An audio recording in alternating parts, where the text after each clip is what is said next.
Hi, I'm Sanera Madani, and I'm a mom of two, a daughter of an immigrant, and an unlikely entrepreneur who went from scaling an idea to $1 billion business. Yes, $1 billion business. Along the way, I learned that less than 2% of female founders ever hit 1 million in revenue, and I became obsessed on a mission to change that. I believe that there is so much gatekeeping in business knowledge, and that we as female entrepreneurs should be learning from other female founders and leaders who have broken the statistics. Since I never went to CEO school, I've had to learn it all the hard way, but you shouldn't have to, because we believe that you deserve to have it all. And honestly, nothing bad happens when women make more money. Grab a seat because class is officially in session. Welcome to CEO School. Hi everyone, welcome to CEO School. I'm your host, Sanera Madani, and today I have a extremely special guest. I know every week I'm like, I've got the most amazing guest, but today is our monthly fireside chat inside of the CEO School membership, The Collective. And it is such an incredible space. We have revamped all of our programming since February, since I've been back as CEO here, and just completely revamped everything. It has been such a pleasure to watch this community, to put in the most incredible content. And part of that, every single month, we go live with our fireside chat guest. And for our podcast listeners, you guys get to also tune in and get to hear the story. But for our collective members, they're inside watching live, asking questions, and they get to actually spend time with the CEOs and operators that we bring on board. And today, I have Jeanelle Teves, who is the president of Bugaboo, the most incredible stroller company. She's president of North America. And prior to that, she was an ex-executive at Nike. Her background is so crazy, insane. I'm about to just brag on her like crazy. But before I do, what I really want to brag on about Jeanelle is that Jeanelle's actually been part of CEO School for the last several years. And I have personally seen Jeanelle inside of the CEO School membership, inside of programming. Jeanelle has come to the CEO School retreats where we've became just really fast friends. In these retreat settings, they're extremely small. I do them, twice a year, and they're just 20 women. So you really get to spend a lot of time. And I really got an opportunity to connect with Jeanelle and just fell in love with her story as a CEO, but just everything she is, just how successful she is at such a young age, but her priorities as a president, her priorities as a mother, to run a company this large. And I related to Jeanelle in so many ways because we're both private equity backed.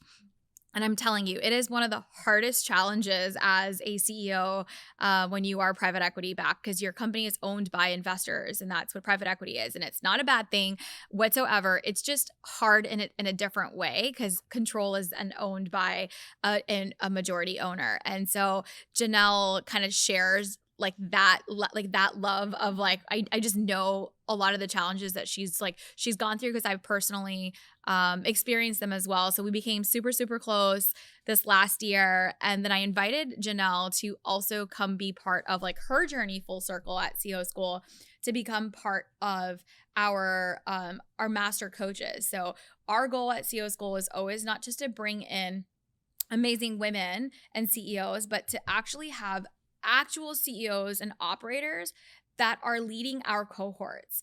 And that is why 22% of our women at CEO School crossed that $1 million mark currently right now. So in terms of when it's less than 2% of female founders cross it, 22% of our members have already crossed it. And so we see exceptional results in our cohort model. And Jeanelle is now one of our expert CEOs, and she leads some cohorts. And we just actually finished the most amazing masterclass, which is called Building Your $1 Million Website, where Jeanelle literally just crushed it. And we went through so many details about what it takes to really have that $1 million website to go drive $1 million sales. And so I guess I'm done bragging on Jeanelle, but Jeanelle is fabulous and she is here. And I'm so excited to welcome my dear friend, president of Bugaboo North America, Jeanelle Teves. Welcome to CEO School. Thank you so much for having me. And I'm so happy and honored to be in this room with you today. Like you mentioned, when my career really started to accelerate. I was seeking powerful, ambitious women for leadership and mentorship. And you and I connected online like over 2 years ago, must be close to 2.5 years ago.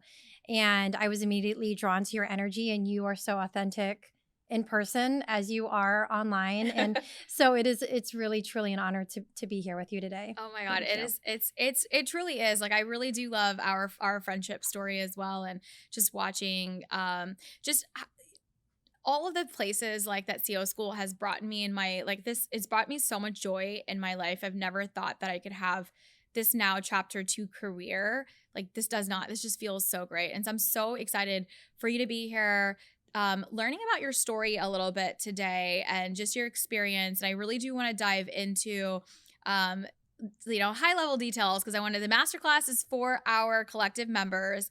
So you have to join the collective. It is just the most unbelievable space. So you will have access to this masterclass and, hundreds of hours of other styles of content. But every single month we put out a new masterclass every month. And Jeanelle just led us through just the most brilliant masterclass on $1 million website. So Jeanelle, what makes you the expert on building websites? I'd love for you to share a little bit about your background and your career. Yeah, so let me take you back. I am a first generation Filipina. I was born and raised in Sacramento, California.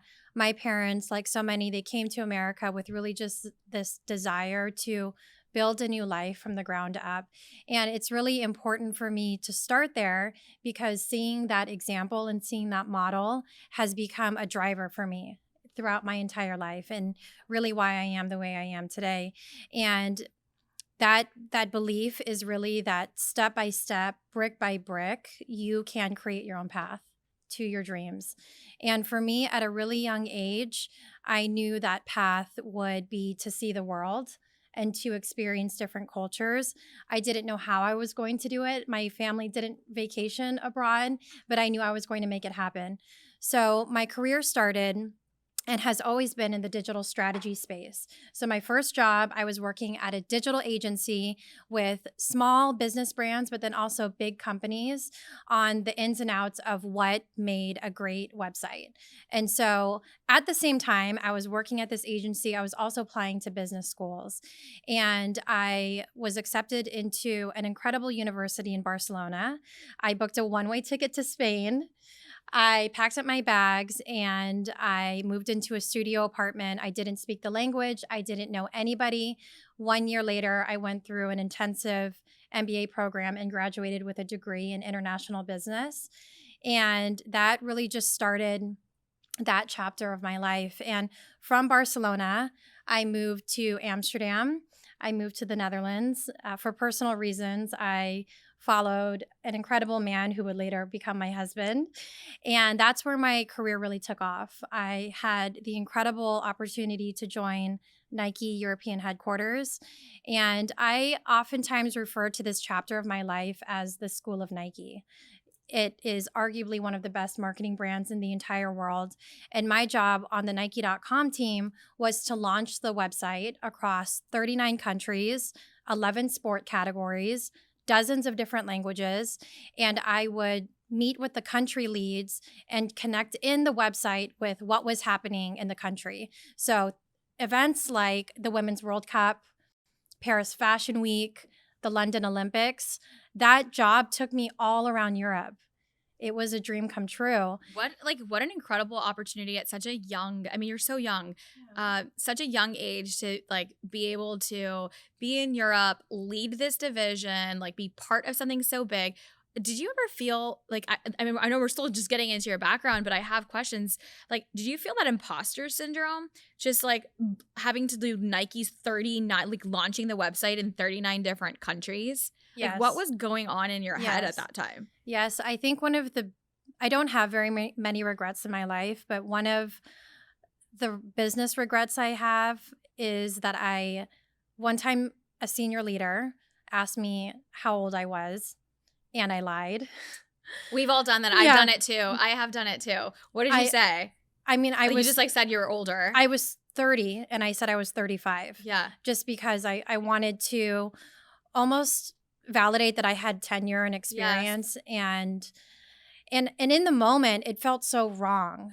I should have been proud of how I accelerated and how I navigated and how I quite honestly worked really hard and earned my You seat at earned that your table. spot. Yes.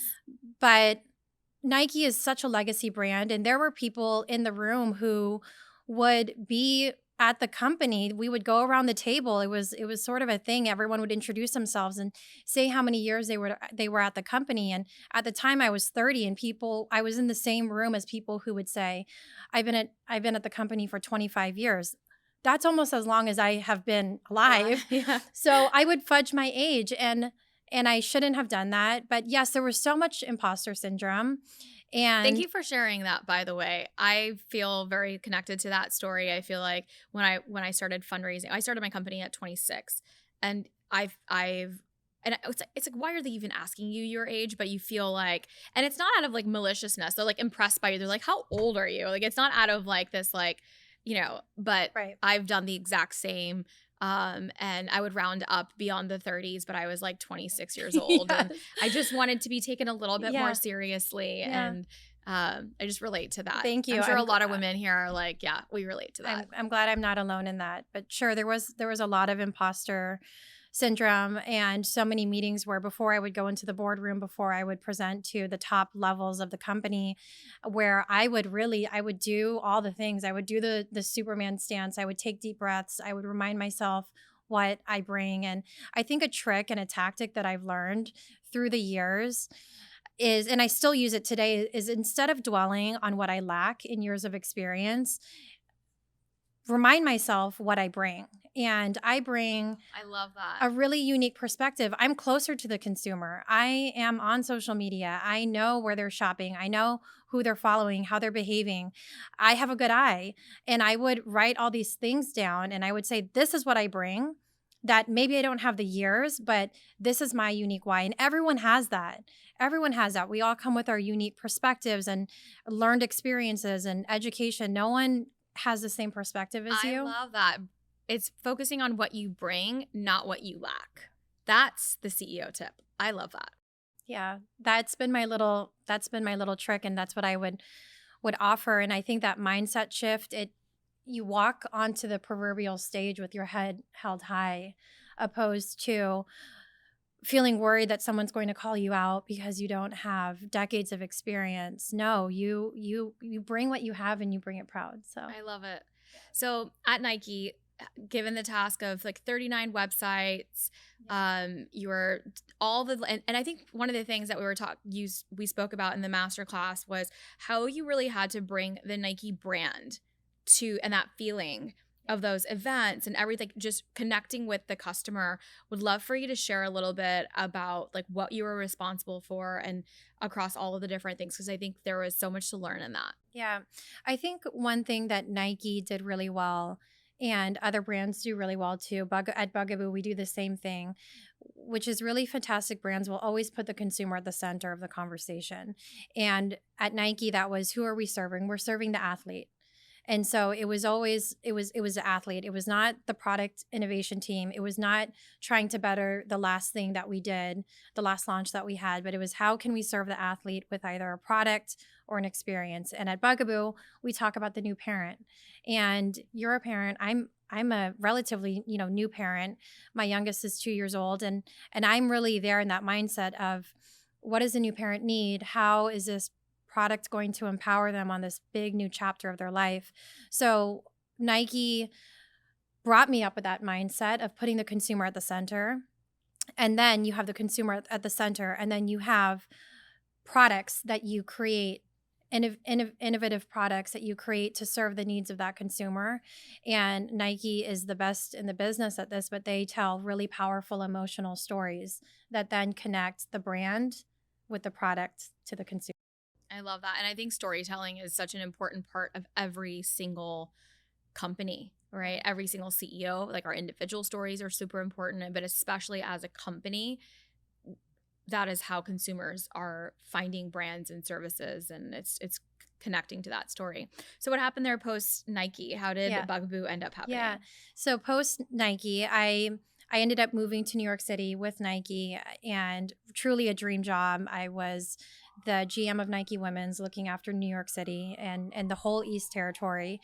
And then 2020 happened, and that coincided with me becoming pregnant with our second child, our son, and really, just like so many people, really evaluating how I was spending my time.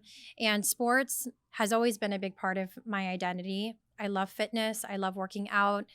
I work out 6 times a day, 6 times a week. No, I don't have time for that. 6 times a week. And I had this opportunity. I was approached by Bugaboo to join and lead their North America business. And I thought, I really want to be part of building a brand. Nike is an established legacy brand, globally recognized. I want to be part of building a brand. And I really wake up every day, and I believe my mission and my purpose is to empower new parents. And because I am in that mindset, it doesn't feel like work. I think about me 2 years ago when I was really scared having Max during the pandemic and feeling, okay, I'm going to be brave enough today to like wrap him up and take him on a walk. He needs the fresh air. And I did that in our stroller.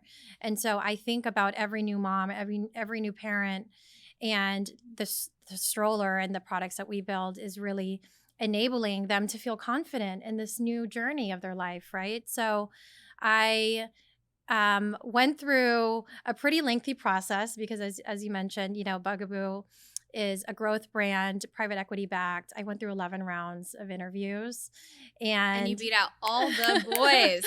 And it was after that, I got to know the company inside and out. I got to know the leadership team, and also our stakeholders, and really felt drawn and connected. And even though I thought I would have this lifelong career with, quite honestly, my dream brand, I took the leap of faith, and it has been the best decision. I love my role. I meet so many incredible people as part of my job, and I'm learning, and I'm growing, and I'm expanding. And as part of that, I'm connecting in with other incredible leaders like you. And it has really just been a huge trajectory change for me, and I've really enjoyed it.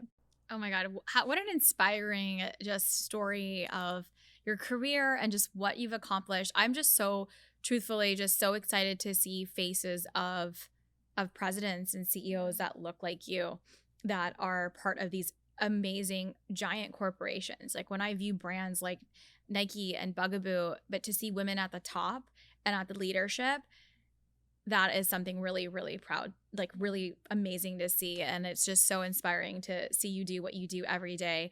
And then doing it as a mother as well. And just, I think that I love following Jeanelle online, by the way. So Jeanelle has like all of the best. I feel like she was like, your account really reminds me of my mom boss journey when I became a mother. Yeah. My account, I don't know if you guys know this, but my handle was Mom Boss Co. Like that was the original. My gosh, I didn't know that. Yes, yeah, I followed you as Sanira Madani. Yes, you followed me as Sanira Madani, but I've been on Instagram for probably my entire career as Stacks as CEO. I think when we did like our seed round funding, I had, my first child, and it was so difficult going through this whole process. And then I started sharing more about it, and it just started attracting this like working mom crowd. And so I was doing my Sunday Zoom outs and sharing all these processes, very similar to kind of how you share your productivity level as a CEO or as a president. And so that was the account. And then I kind of went through a phase of like, I was mom boss until like, I was like, no, I just want to be boss. Like my kids are going to be part of my journey, but it's not going to be what like I felt more than that at a certain point, and how I was sharing to the audience. But yeah, I own the hashtag mom boss, by the way. I don't know amazing. What to do. I literally have it. If anybody wants it, like it's, you can ping me, and we could chat a price on all of those old accounts. But I do, I was like, that was going to be what I was going to serve working moms, like the initial part of CEO school. And I felt like then working moms have a place in the working mom CEOs have a place in the community, but I felt it was much more than just that. And so the transition happened from mom boss to then Sunira Madani and then initiating CEO school in 2020. It's no wonder that we get along. That makes so much sense. Yeah, no, it's really, so I love following Jeanelle. So now talk me through. So, at can you elaborate a little bit on your experience, right, as a executive, a woman executive, how you've really empowered other women to the top? Like what, I know you've made a lot of transformational changes at Bugaboo. I'd love for you to share a little bit about, what is it like at Bugaboo and some of the things that you've done to empower the women around you. It's a responsibility that I take really seriously, and I think about it often. I can reflect and think back to really fantastic teams that I've been on, and we've all had those where you have so much chemistry on the team that the results become just exceptional.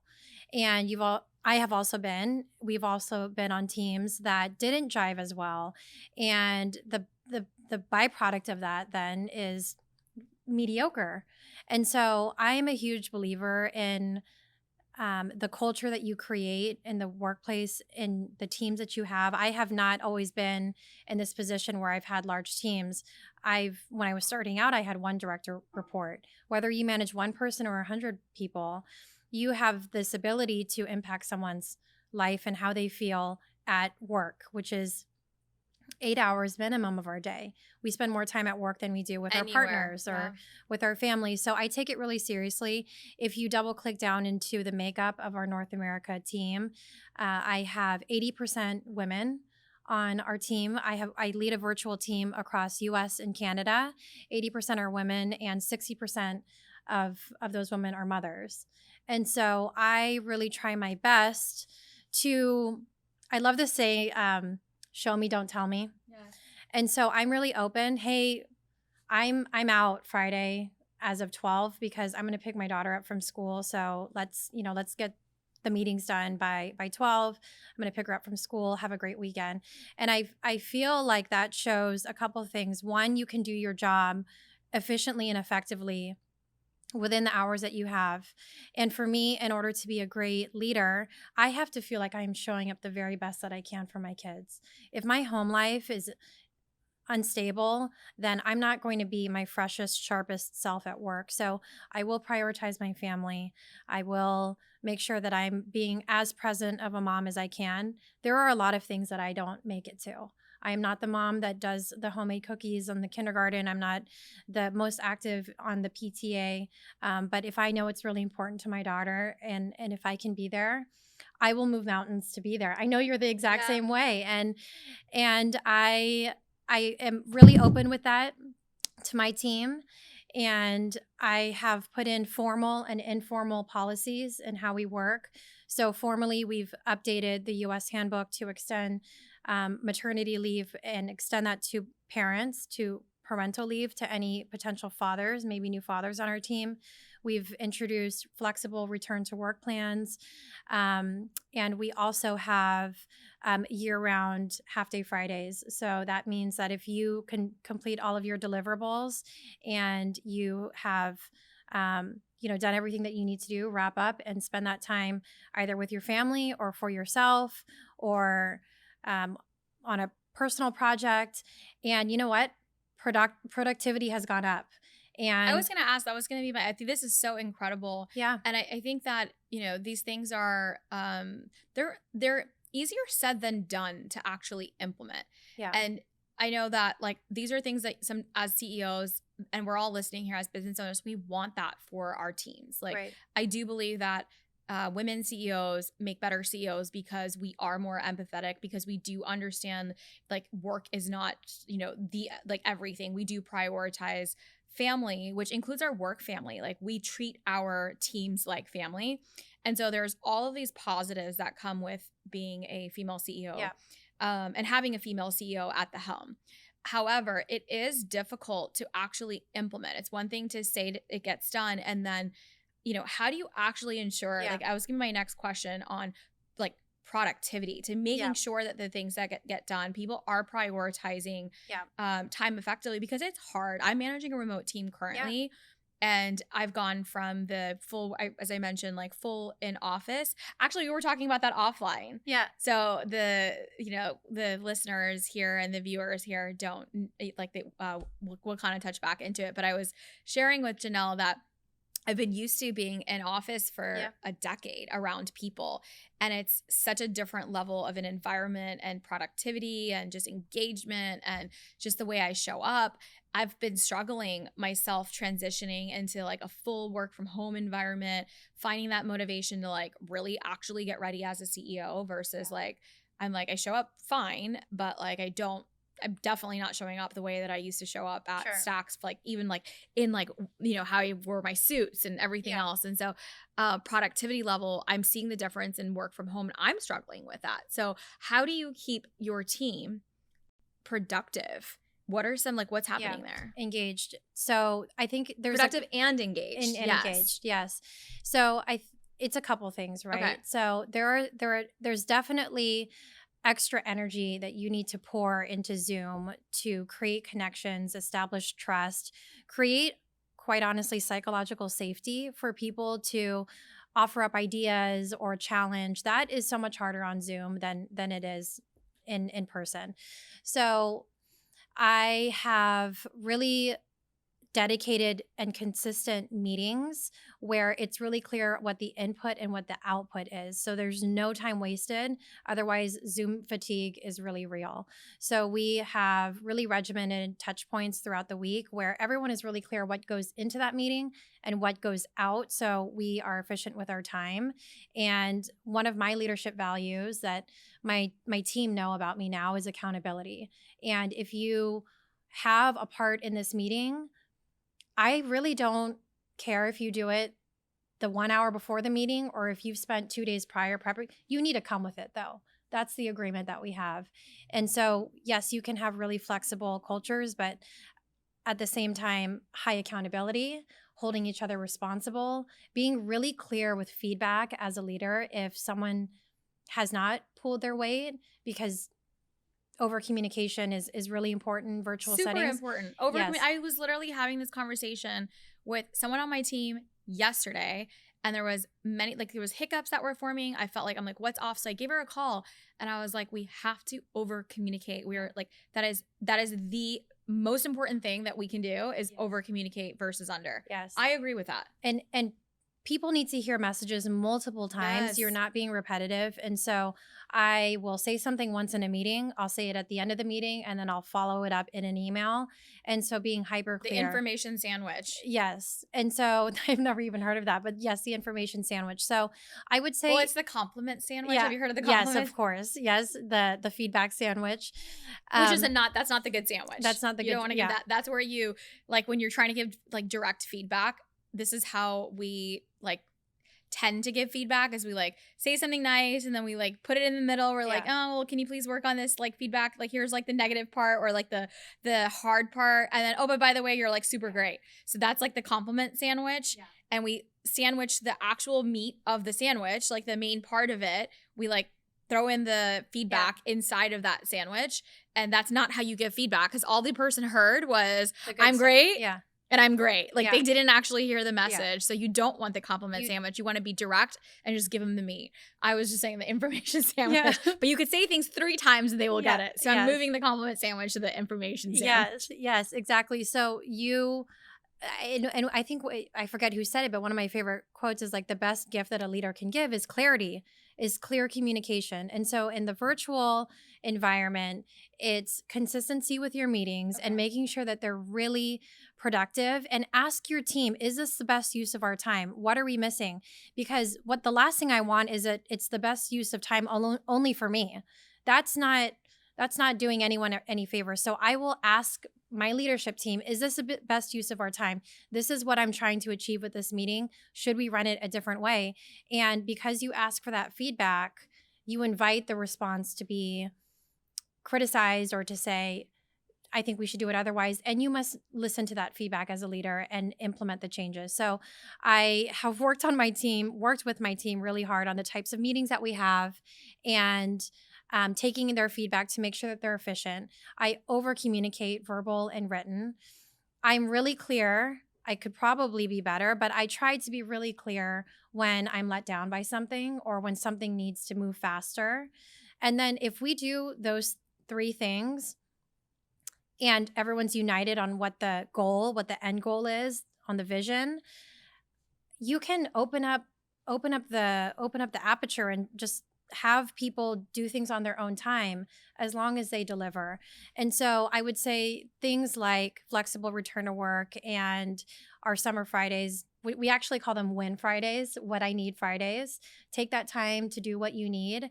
We have seen productivity go up. We're trying and testing new ways of working with other brands. So all of this creativity has come through in our brand strategy. So creativity has gone up. And we have our employee engagement survey. So Bugaboo is a global company, almost 1,000 employees around the world.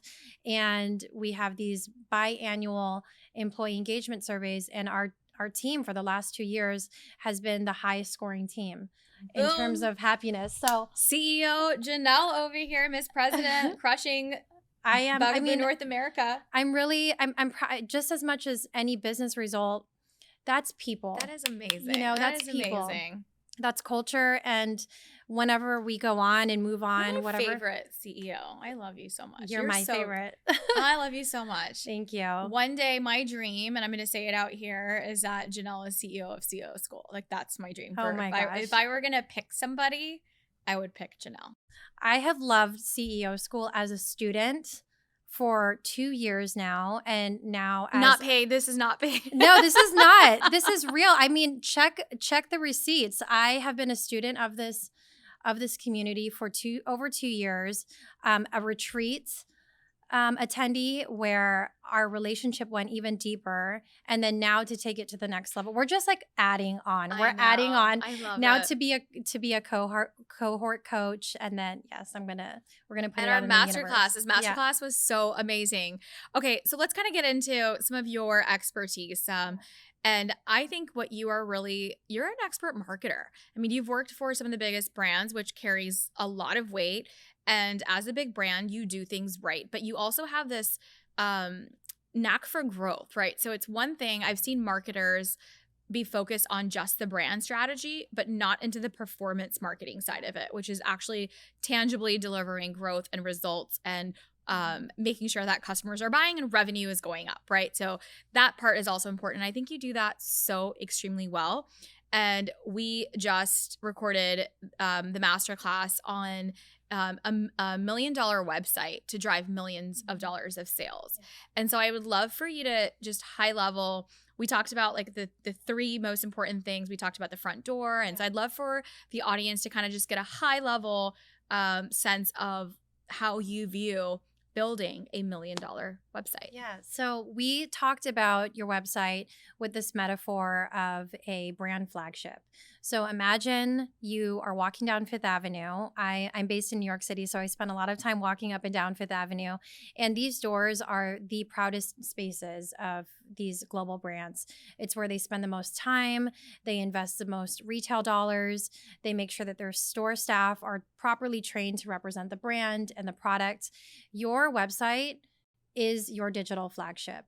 And when you think about your site as a whole, it's only one part of the ecosystem. You also have social media, you have emails. If you are a bigger company, you may have a suite of apps. So we're talking about one part of the digital ecosystem, okay? And this is your digital flagship. It should be equal parts brand inspiration and also commerce, living in harmony. And if you think about a flagship store, there are many front doors. On Fifth Avenue, there's only one front door. That's the main door. Everyone goes through that one door, and they're likely to go right, and it's very predictable. For a website, there are many front doors, and we talked about the 3 most common, the largest front doors, which is SEO. This is organic search. So keywords that your consumer may be searching for related to your product or your industry, you're going to want to make sure that you have those keywords peppered everywhere throughout your site. So they act as almost sticky nodes that draw the consumer in and bring your website up in the search results. So SEO, paid search, paid media, we talked about the effectiveness of that. You know that it works with your own experience with Stacks, but really targeted paid media strategies that can either be targeted by demographic or audience. But paid media is another fantastic way to increase eyeballs and visitors into your site. And then the third is direct traffic. So they've heard about your brand, they've seen you as a founder, they've seen it placed on an influencer and they're like, hey, what is that? I'm going to go check out CEO school. And then they type in your website. So those are the three biggest front doors. And then once you're in the door, we talked about the four highly trafficked, high impact spaces to focus on, and they're not what you may think. And so we unpacked all of those secrets and tools in the masterclass. So many CEO tips. Yeah. I felt like this was one of the masterclasses. Like I take, there's always great nuggets I take away, but I was like, oh my God, I need to put that on my site. Okay, I didn't think of that. And so I thought you brought such an amazing perspective with so many great hot tips from like leading brands that I can't wait for our members to receive. And it's gonna be amazing. And this is what we do every single month inside of CEO School. So I'm just so proud of the programming now. I've been in the seat now for just a few short months as like fully active 100% dedication here as CEO of CEO School. And the first thing that we've done as a team is really, you talked about it, putting the customer at the center. And so we have served over 3,000 women through the history of CEO School, as whether it was from a course, like from our accelerator, or from our membership, or from the retreat. So within those segments, we've served so many amazing founders. And so we've really gone back to say, what have we done that works really well? Why are our cohorts that we have such high success rates of multi-six figures, 7-figure marks? So we've literally, for the last 3 months, all I've done is work on one segment of the business. Yeah. And that was really working on the membership and bringing it all to a singular place. Felt like some of the things were pretty disjointed. Like, how can I connect my customer journey? And I'm so proud of the CEO School membership now and the programming. And so every single month we have a masterclass led by an active CEO. And that's what I love most about it. I mean, business school was great, taught you a lot of like fundamentals, but it's taught by professors who are not CEOs. Yeah. It's taught by textbooks that were like from, the 80s and from the 70s, and case studies of like companies that like are so large. You're not actually learning from real like 2023 CEOs who was like, I just implemented this review strategy on my website and I drove 10x the scale. Like some of the things that we talked about. And that's what we need as business owners today. And I'm so proud of being able to bring this next level of programming. And today I really felt it. Like I felt like what we're doing is so impactful. I know everyone says it to me, but today I really was just super proud, like finishing this masterclass. And I'm like, wow, now the hundreds of CEOs that are inside of the membership are going to have access to this knowledge and so much more. There's 8 workshops per month that take place. We have one major masterclass. We do the fireside chats. I teach live. Like there's so many things. It's choose your own adventure. But it's next level. And I'll expand on that as someone who's been within the CEO School. I think it's certainly a richness in resource that you need as a leader. But then on top of that, it's really lonely some days being a leader. It's really lonely. And you need those safe spaces that sometimes are outside of your team to say, how have you handled this? Are you experiencing the market the same way I am? And having this community of women who are going through similar challenges, either before me or at the same time as me, or maybe behind me, and I am that person that helps guide it through. That is so powerful in business. And that has probably been one of the biggest unlocks for me, mindset unlocks as a leader, is tapping my network CEO school included, because I've connected with so many powerful women, and saying, how have you worked through this? And quite like just getting the answers to the test and being able to move quicker than me trying to figure it out in my own head. That takes much longer. Maybe I would get there. So I think that there's also, yes, not only an abundance of masterclasses and content and Q&As and fireside chats with you, but then also it really just unlocks this safe space of business leaders where you can tap into and they become your mentors or business friends or, True whatever. business besties. Like, Yeah. I would say, like, I personally have forged so many friendships. Like, Yeah. it's unbelievable in terms of like, those are the things that like I wish I had, right? Like, a huge part of being lonely. Let's talk about being lonely. Yeah. Like, I right now just pinged you, and right now I was like, can you share me the name of like the agency that you use? Like, you get to do that. Like, having a network around, that's the boys club. That's what they do on the golf courses and country clubs and like at sports games or whatever they're doing. They're sharing knowledge. And they ask their network. And why I feel like we're behind is because we don't have that network. We don't have time to have a network either. So our network has to be efficient as well. And so I fully agree on this community aspect, because being a founder and an entrepreneur is the loneliest thing. How have you, besides like community, like, can you share like other things that you do to really like, level up and grow as CEO? Like that feeling of like, I don't have enough, or I'm not doing enough, or like, what's your routine? What are your routines? Yeah. So I have so many thoughts on this, but I'll give you two that I really love to use. One, it's being really hyper aware of the content that you allow in your space and in your mind. So whether that's podcasts that you listen to, people that you follow online, are you listening to empowering content? Because the words that we hear and the words that we speak really become things. And so I try and completely absorb myself. So when I'm making breakfast for my kids or I'm prepping something, they're not awake yet, I'm listening to something that inspires me, that teaches me something, and I don't take all of it. I take maybe 2% of it and then I apply it to my life. But I'm listening to all my favorite podcasts daily.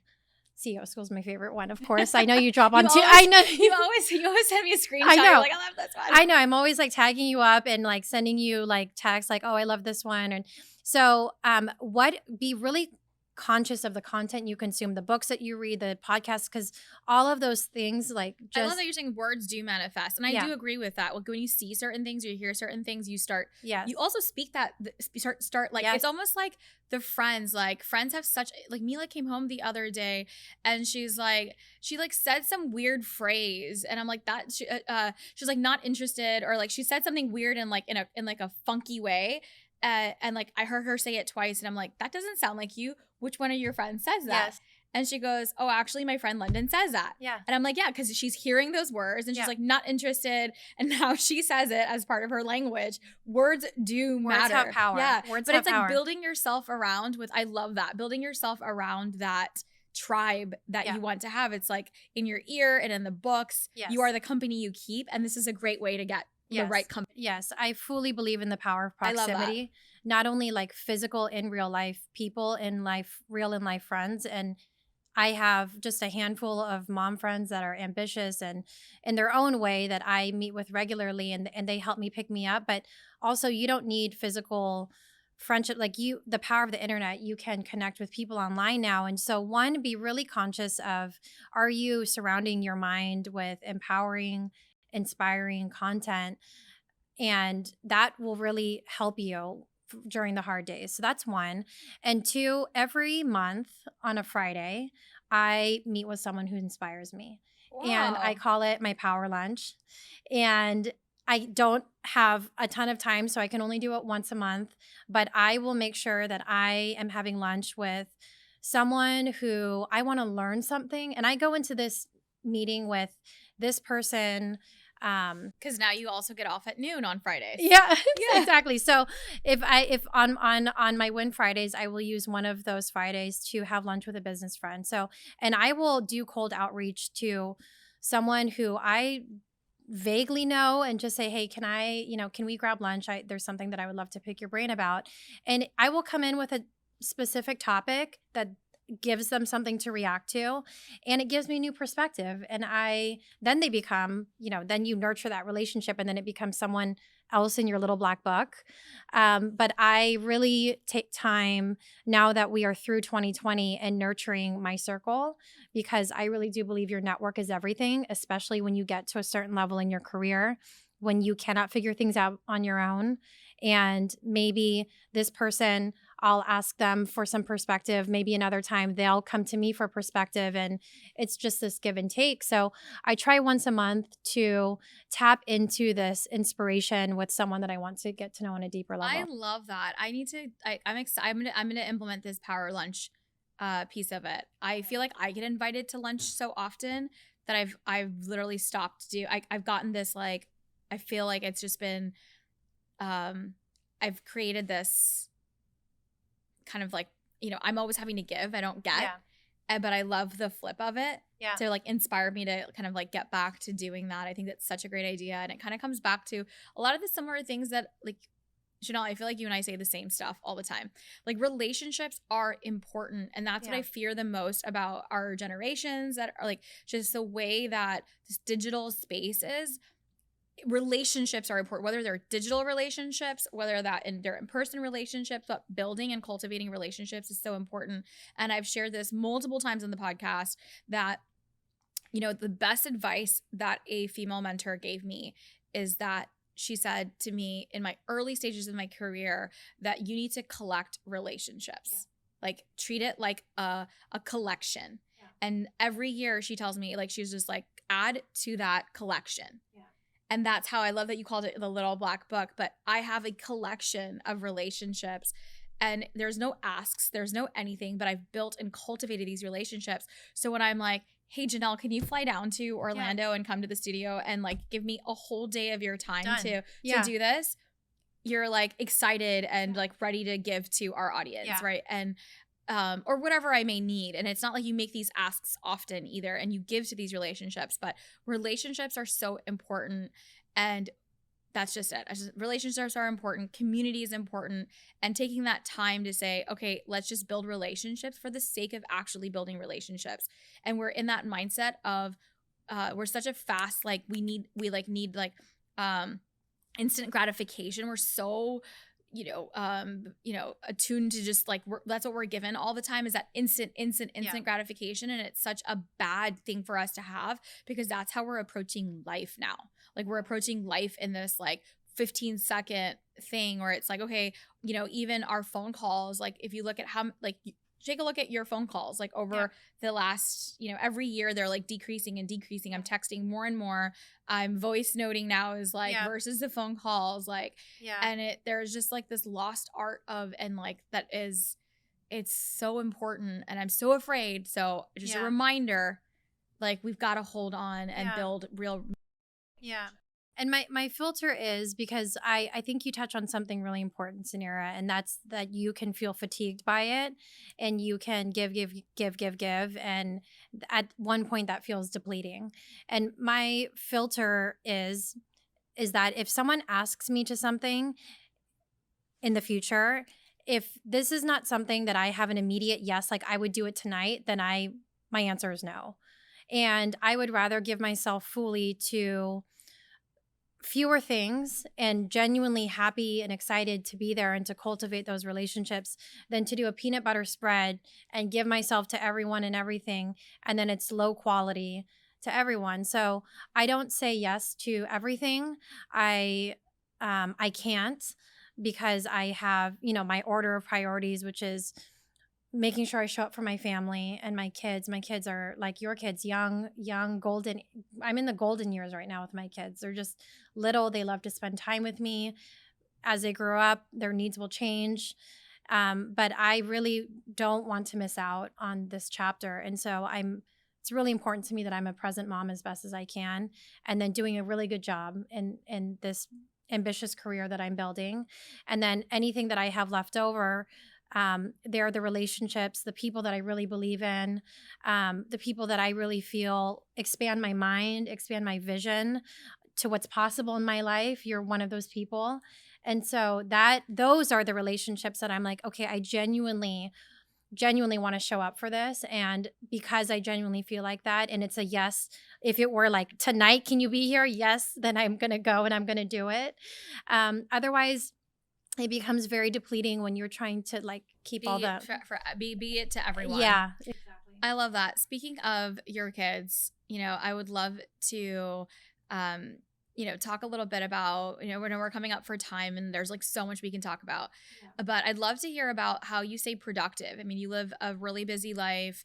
You do a lot. You are an incredible leader, executive, and a phenomenal mother. And mother or not, I think that every CEO needs the best time productivity tips. Yeah. So I would love to hear about your routines, how you stay sane, but also so organized and getting all the things done because the to-do list never ends. Yeah, that's true. The to-do list never ends. So on a daily basis, I swear by a morning routine. Okay. So this is something that if I don't do it, I really feel a break in my mood. So I wake up pretty early. I wake up at 5 every morning. You're the 5 a.m. CEO. I'm the She's opposite of me. The 5 a.m. I'm a 7 a.m. CEO right now. I love Post-tax, I'm a 7. I was a 6 a.m. CEO. Now I'm a 7 a.m. You're making your way back. You're making your way back. So my morning ritual is as follows, and I swear by it. And I did the same thing this morning, waking up in Orlando. So it doesn't really matter where I am. I will wake up at 5, and the first thing that I do, there's a notebook next to me. I travel with it. I also have one at my bedside table at home, and I start my day with gratitude. And I don't mean like I'm grateful that my parents are healthy. I'm grateful for the specific things that just really move me and that like make me pause for a minute. So it's simple stuff like the morning light when my kids are dancing around and there's like, it's mayhem, but I just look at them and I'm like, there's so much joy in my life. Like I'm so fortunate to be a receiver of this joy through my kids. So usually I write down 3 things, and usually one of them is always like something that my kids made me laugh. But I start my day grounding in gratitude. I drink a ton of water. Water with lemon. So it's like hydration first thing that like sets your body right. Yep. And movement. I work out 6 to 7 times a week, and it's not complicated. I don't go to class. I can't go to a 6 a.m. class because I'm not prioritizing that right now in my life. But I go to my living room. I have my dumbbells and my yoga mat, and I have done enough classes through the years. This is the season of me working out at home. That's the best I can do. I do a 25-minute workout. It still makes me feel like I've like literally shaken the stress off my body, and I do movement. And then from that point, that's the only time after I move my body, I get into, okay, scan my emails. I work for a global company, so I'll have a lot of emails that come through from Europe or Asia overnight. So that after I've served myself and filled my cup, then I get into my emails. And then this is usually around 6:30. My kids are starting to wake up, so I make breakfast for them. Do you like not touch your phone for that first hour? I don't touch my phone. So that's like a hard rule. So you're not touching your phone until after the routine is done. And then you're going into and that. Then I'm going into my phone. That. Yeah, because it will make my heart rate go up looking at my emails, the things that I have to do. That's a challenge. Like having the phone at the nightstand. There was a point where I used to put the phone like in the kitchen, and there was like a little nook, like the junk area in your kitchen where all the shit goes, like mail and everything. And I had my phone charger there. And I was sleeping so much better. Yeah. And I had so much anxiety at work because like every flipping morning I would wake up to every day was another fire. Fire. That literally every day is a fire at a company this large. Like it was exhausting. And you're right. Like and I'm back in the habit of like having my phone on my nightstand. No. And it's still like you wake up and you just like turn your email on. It's just like force of like habit. Maybe for others it's like social media and it's the same shit. Like, it's not fires, but it's just not necessary. Yeah. So the first hour of my day and the last hour of my day, I don't look at my phone. Okay. And so done. These are all I'm doing that now. Homework. If you think about it, like the evening routine, I read this metaphor, I saw it somewhere. It's like, imagine driving 70 miles per hour and trying to park a car. Like that's what it's like scrolling TikTok. scrolling TikTok before bed is like your mind is racing and then you're trying to fall asleep. Like you're not gonna get restful sleep. So first I hour. love that analogy. That's Yeah. a good one. That's a Yeah. I like metaphors. I love metaphors. Love a metaphor. Yeah. It just makes it so I'm much such a easier visual person. Like the flagship, right? The Yeah. flagship store is like, that's your website. That's Yeah. what you need to have. Every brand has a flagship Yeah. store. Every brand needs to have an amazing website. Yeah. That's your flagship. That's your flagship. Okay. And then, so don't go 70 miles per hour and then And try park and a park your car. car. So first hour, last hour. And then, so I'll make dinner with my kids. I'll have coffee with my kids. I'll have breakfast with them. And then at that point, it's around 7:30. And then I got to shout out my husband. He takes over and he is the one that gets them all dressed and ready for school. And I am usually out the door. I have like a 25-minute getting ready routine. I am out the door by 8, so I can be at my desk by 8:15, 8:20, and then I'm usually starting meetings by 9, but that's my like ease into what I need to do for the day. So I swear by a morning ritual. I love a list. This is why, again, so I love a list and I will write down in my CEO school notebook. I'm going to take a picture of it when I get back to my office. You will know, you will see it. What are the needle movers? By the way, all of the merchandise is back up for sale finally. Yeah. So you can go to the website. I'll link it in the show notes. All of the merch is finally. You called it needle movers, and I adopted that term. What are the needle movers? I didn't invent needle movers. I don't know who did. I heard it from you. So I mean, I'm going to hat tip Senora Madani on that. But there's so much that can come up. What are the 3 things that is truly going to move the dial for this week? Yeah. And maybe one week it's the board meeting, it's the pilot that we're trying to get off the ground. And then, the third one, maybe I really need to show up for my family. And this is, I need to schedule that date night and I need to prioritize time with my husband because I've been traveling for the last 2 weeks. It's so hard to pick 3 things. Like even when I use the notebook, I have this like natural tendency to be like, I want 3 for my life, 3 for the 3 for CO school, and then 3 for style. Like you have 9. Yeah. And that's 9 things. Yeah. It's not realistic for you to prioritize 9 things. And it really does force you to be like, what is actually the 3 things that I really, if I like left my week, like what would I look back and say, I feel proud of, like I accomplished these. Yes. So I write that down Monday and I always think, what does future Friday me want to be happy with? And that future what? Future Friday me. So I write it down on Monday and I'm like, how does Friday me want to like look back and be proud or be satisfied that I checked these things off? So I am like, okay, I cannot kick the can down the road on this one thing. So Friday me wants this done. So that's going to be like the thing on my needle mover list. So I love a list. And so my morning routine and my list, I think that those are my 2 like productivity. I love those tips. And I feel like I adopt them in my own way. I do feel like morning routines are like every successful CEO swears by a morning routine. I feel like I've challenged the morning routine a bit through my career. And I go through these like seasons of it where I feel like I'm super on it.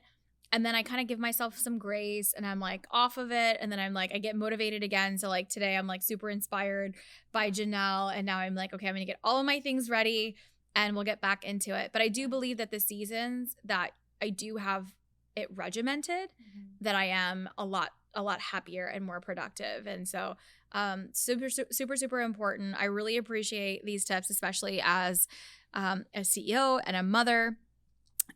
And I think this is just a great place. There's so many things for us to discuss, but I just appreciate your time today and just getting to know you. I really, really enjoyed learning all things about building websites and, all the different tips and strategies. I would like to leave our audience with one, another CEO tip on the website, because I do think that I want to, that our podcast audience will also enjoy the tip. And maybe we could talk about the hot tip on reviews, perhaps. Yeah, that one was one that really came up. So this is for sure a bonus tactic that we talked about in the masterclass. But one thing that I would offer and have our listeners consider, whether you are a product-based company or a service-based company. And if you even just think about your own behavior when you shop online, I feel like reviews are the secret weapon, or really that conversion driver, that trust factor. The trust factor that we take for granted. So one tactic that you could do is consider review seeding. And that is where you essentially gift or give away your product for free in exchange for an honest and high review. And so it's something that really big companies do as a strategy. And in every e-commerce team that I've been on, there has been a reserve of product dedicated to review seeding. And I feel like it's not talked about enough, because a lot of people, when they think about seeding or gifting, they think about influencer gifting.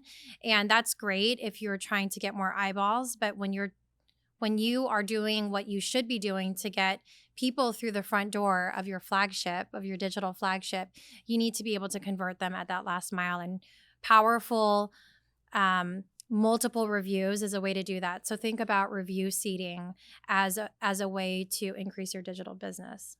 I love it. It was one of my favorite tips in the masterclass today, and so many more. Yeah. If you guys want access to this incredible masterclass, you have to join the CEO School membership, the collective. All of the links are inside of the show notes. It is going to be so powerful, and this masterclass alone is like everything. Jeanelle, thank you so much for your time today and today's fireside, just getting to know you.